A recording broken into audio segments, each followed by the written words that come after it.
we've had about 24 hours now to see the latest example of the evil, the filth that is Fox News and the right wing in this country. This scum sucker Breitbart is, I don't even want to talk about him tonight. I really don't. But the collective hatred that Beck and Hannity and Limbaugh and Drudge and Breitbart and the rest of these animals are forcing into this society is breaking this society into a million pieces. I think you know that. The white people who are doing this are, you know, I don't care if they're called Tea Party or Klan, same thing.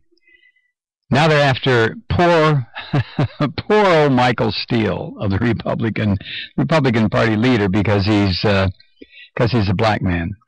There is not a person of color in this country, and by that I mean Middle Easterners, whether they're Arab or Jew, South Americans, it doesn't make any difference what their country of origin is, African Americans, it matters not if they are native born or just arrived here and have become citizens, it makes no difference. There is a cadre, and it's huge, of white people in this country who want to destroy anything that is not white. Currently, it is being led by Glenn Beck, who is a killer at heart. We can only hope that he goes blind before he can cause even more damage. Of course, we could only hope that Limbaugh would go deaf before he could cause damage. And look, we could only hope that Cheney would die before he could cause any more damage. But look, the potential for real chaos caused by Fox News and all of the scum that work there, and pieces of waste like Michelle Bachmann and Sarah Palin and Sharon Angle and Breitbart and the rest of these filth is enormous. Here's an example. This is from Fire Dog Lake today. Teddy Partridge posted this. And what he writes about, he heard that Byron Williams, that heavily armed and bulletproof vested ex-con who got into a shootout with the California Highway Patrol, remember that? After a traffic stop on an interstate out there, he was headed to the ACLU and a place in San Francisco at the Presidio called the Tides Center. The Tides Center. And he was, can you kill that sound? And he was heading there to kill liberals. That's what he said. So, Teddy Partridge at Fire Dog Lake and me, and a lot of people started to wonder, where did this loser, this ignorant loser from Groveland, California, who lived with his old lady, he lived with his mother, and who had broken into her gun case to steal her guns for his raid on liberal institutions. How did this piece of human waste ever hear of this place called the Tides? Now, not to set myself up as the intellectual standard or someone who should know about, I've never heard of the Tides. Never heard. Have you, Kathy? Never heard of a place called the Tides. What is the Tides? According to Teddy Partridge at Fire Dog Lake, the Tides Center is essentially an aggregator of wealthy heirs' money. This is people who have lots of money. They didn't do anything for it, done nothing to earn the money. But they are heirs to huge fortunes, and they happen to be of the liberal persuasion. You've heard me talk about these people before, right? Not about the Tides people, but about wealthy liberals. Well, they do exist. They want to do good, according to Teddy Partridge, but they don't be bothered with all the due diligence that responsible philanthropy requires today. So they turn it over to people who operate out of the Tide Center. Now, this place also provides conference center space with quiet and peaceful views of the Golden Gate Bridge. Here's the Tide's mission statement from their website.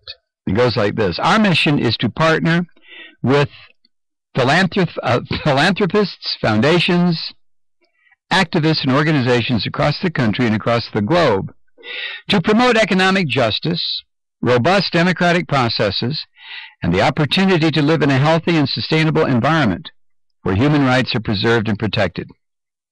That's it. Is that scary? Does that get you upset? Does that make your sphincter muscle tighten up? It does Glenn Beck's. So how does a guy like Byron Williams get motivated to go kill liberals at the Tide Center? Byron Williams' mother was quoted as saying she kept all these guns at home because a revolution is coming, and that her son watched the news and was disturbed by the liberal takeover of America. Now, according to this punk's mother, who spoke to the San Francisco Chronicle, Williams was upset because as an ex-felon, he was having trouble getting a job and was upset at, quote, the way Congress was railroading through all these left-wing agenda items, end quote. You want to know what news he was watching? Well, if you're watching our video feed, let me hold up a screenshot that was at Fire Dog Lake. This is what he was watching. Now, you see on your screen there, if you're watching this, just it would be your left of Glenn Beck's punk-ass head. What do you see there? What are those words? Tides Center. And then see where he has linked everything, Acorn, and all these other... Do you see it?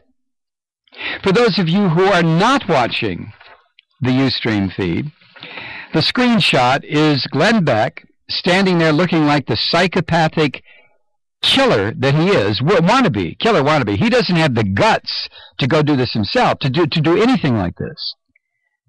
But he poisons the really weak, crazed people in this country, and he continues to inject the poison. But if you're now watching, there it is, Glenn Beck.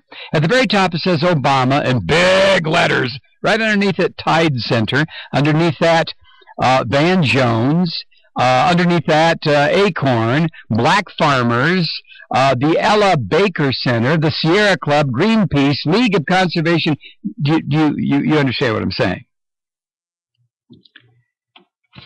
Glenn Beck, in a different time, in a different place, would be removed from the airwaves for inciting terror, causing riots, trying to overthrow the government. But what happens in this country with a cowardly Democratic president in office? When the lies come out about a Department of Agriculture worker, lies engineered by editing a videotape, and then promoted by a filthy network run by a Nazi, an absolute goddamn Nazi. A Nazi, Rupert Murdoch. And populated by feces like Glenn Beck and O'Reilly and the rest of these people, this is what happens. In a different time, in a different place, Beck would be dragged out of that studio, put inside a wagon, and taken someplace and held for the rest of his stinking life for what he is doing to this country. He makes me sick to my stomach, and it should make every American who has any interest in this country left at all absolutely sick.